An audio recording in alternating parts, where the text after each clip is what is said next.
this video, you'll learn tricks to remember the names of the bones, and you'll also hear how to pronounce them.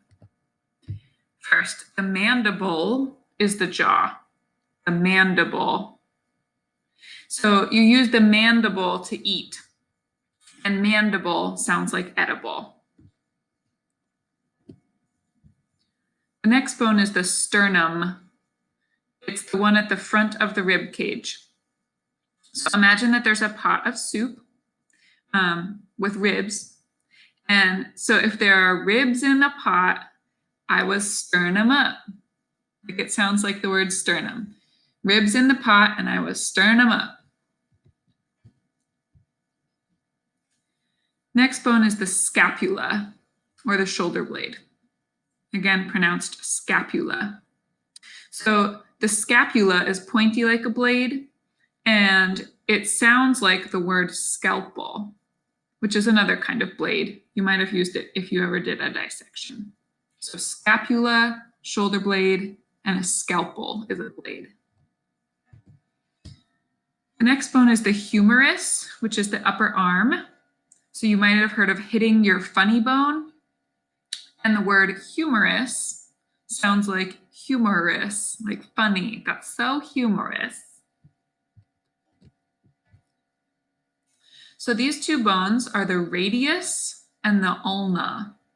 Radius and ulna, and they're found in your lower arm. So radius goes on the thumb side and ulna goes on the pinky side. So my only trick to keep them straight is that ulna is the little word, or the shorter word, so it goes with your little finger or your pinky. Okay, pelvis. The pelvis is like the hip bones. And Elvis was a rock star who was famous for his singing, but also for his dancing. That's him. So Elvis shakes his pelvis.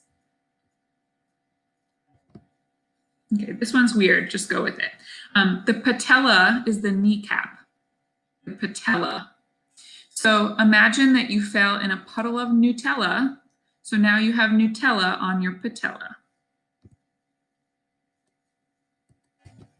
Okay, tibia and fibula. These are two bones in the lower leg.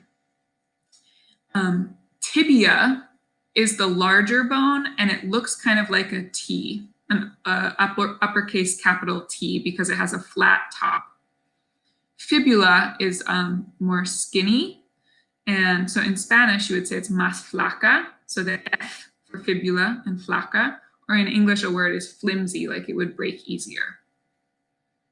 Tibia for T, fibula, think F, flimsy or flaca. Okay, the carpals versus the tarsals. People mix these up. These are the bones in the wrists and the ankles. They're like short, blocky bones. So if you are trying to figure out which is which, think about tarsals and tar heels. So that has to do with your foot. And think about carpals drive the carpool. Okay. So next we have metatarsals and metacarpals. Same trick as before. So tarsals, tar heels, that's with your foot. Carpals, carpool, that's in your hand. But now we have the word meta.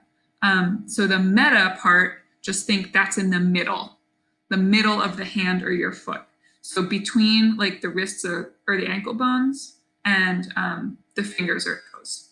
So metatarsals, metacarpals, those are in the middle of the hand or the foot. Okay, phalanges. This word I think is really fun to say. Phalanges, phalanges, phalanges. So the phalanges are both fingers and toes, same name. So going down from ankle to toes, you'd go tarsals, metatarsals, phalanges. From wrist to fingers, it would be carpals, metacarpals, phalanges. Besides this word just being fun, you could think of the PH, like when you use your phone, you use your phalanges.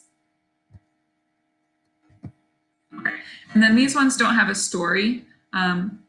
Clavicle is your collarbone. You can feel it in your upper chest, kind of makes like a shelf. But my only trick for that is that C and C. So clavicle starts with a C, your collarbone starts with a C. We've talked about the cranium being the skull, the vertebrae, those are the bones of the spine. It's not just one bone, it's a lot of bones all stacked up. The femur, I don't have a story for that, but it's the thigh bone in your upper leg. And the ribs are just called the ribs. Okay, so that's the bones for Health Science 1. I hope that some of these tricks will help the names stick.